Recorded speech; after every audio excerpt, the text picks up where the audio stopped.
आपने इस खबर की हेडलाइन में पढ़ा कि पीएम मोदी को हटाने की तैयारियां शुरू हो गई हैं, तो आपको बता दें कि यह झूठ नहीं, बिल्कुल सच है। भारत और दुनिया में बैठे कई लोगों और संस्थाओं ने पीएम मोदी और भारत को बदनाम करने के लिए पूरी ताकत झोंक दी है। जिस समय पीएम मोदी दुनिया के सबसे लोकप्रिय नेता हैं और भारत की अर्थव्यवस्था नए रिकॉर्ड बना रही है, ठीक उसी वक्त कई लोगों, संस्थाओं और देशों के पैरों के नीचे से जमीन खिसक गई है। ये सभी नहीं चाहते कि 2024 में नरेंद्र मोदी तीसरी बार प्रधानमंत्री बने। इसीलिए इन भारत विरोधी ताकतों ने पिछले 6 महीनों से पीएम मोदी और भारत के खिलाफ एक जंग छेड़ रखी है। आज दुनिया भर में भारतीय लोगों को जो सम्मान मिल रहा है, उससे कई लोगों को तकलीफ हो रही है।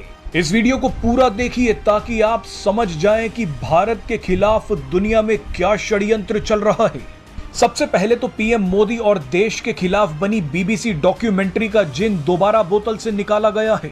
पीएम मोदी के अमेरिका जाने से ठीक पहले 2 संस्थाओं ने 20 जून को बीबीसी की इस डॉक्यूमेंट्री की प्राइवेट स्क्रीनिंग के आयोजन का ऐलान किया है। ये संस्थाएं हैं ह्यूमन राइट वॉच और एमनेस्टी इंटरनेशनल। ये दोनों संस्थाएं ही पीएम मोदी और भारत के खिलाफ लगातार जहर उगलती हैं।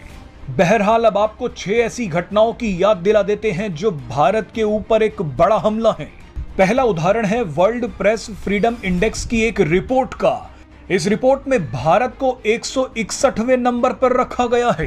प्रेस की स्वतंत्रता पर जारी की गई इस लिस्ट में कुल 180 देश हैं।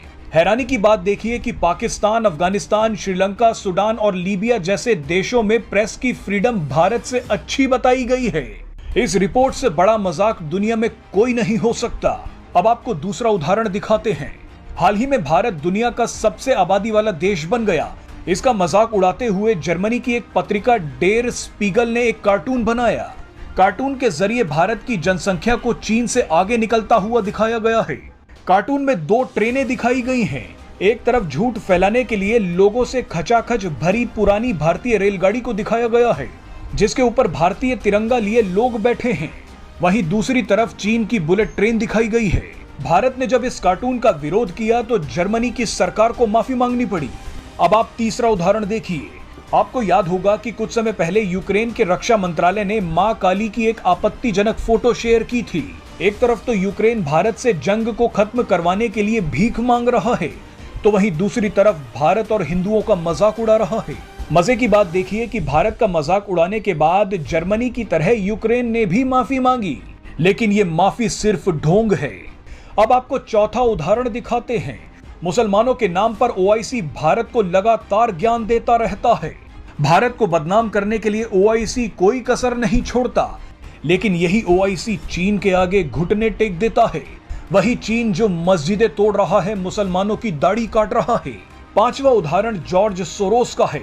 ये अमेरिकी अरबपति पीएम मोदी और भारत को बर्बाद करने के लिए अरबों रुपए खर्च कर रहा है। रिपोर्ट्स के मुताबिक जॉर्ज सोरोस भारत के कई संस्थाओं, पत्रकारों, सेलिब्रिटीज और बुद्धिजीवियों को पैसा देता है ताकि ये लोग दिन रात टीवी और सोशल मीडिया पर पीएम मोदी और भारत को नीचा दिखा सकें। लेकिन भारतीय विदेश मंत्री एस जयशंकर ने जॉर्ज सोरोस की बैंड बजा दी थी।